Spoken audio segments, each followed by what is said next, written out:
Le toit de ce bâtiment est recouvert de 5500 panneaux photovoltaïques sur une surface de 7000 m². Une réalisation, aboutissement de la rénovation de cette toiture de plus de 40 ans, qui va dans le sens du développement durable. Une démarche où on dit finalement on est responsable comme les autres de l'environnement. Et en mettant sur des toitures comme celle-là des panneaux photovoltaïques qui en plus renforcent l'isolation pour les locataires qui sont en dessous, donc leur créer des économies, on va peut-être un petit peu plus dans le sens de l'histoire actuelle qui nous permettra d'économiser de l'énergie, d'économiser du CO2. Mais pour cette société gérant un parc immobilier industriel et commercial, cette opération vise également à valoriser le site en dégageant une plus-value dans la production d'électricité.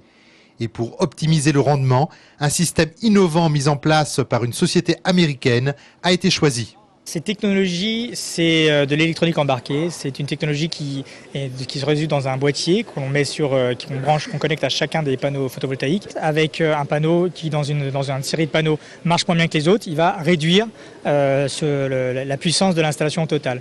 Nous, avec notre système, on permet de créer un bypass ou un deuxième tuyau qui permet de contourner ce goulot d'étranglement.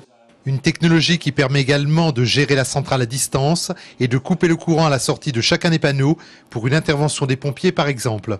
Une installation qui devrait produire 1 million de kWh par an, soit l'équivalent de l'énergie domestique pour alimenter 650 personnes par an. Seul bémol, EDF n'a toujours pas signé son contrat avec cette entreprise pour l'achat d'électricité.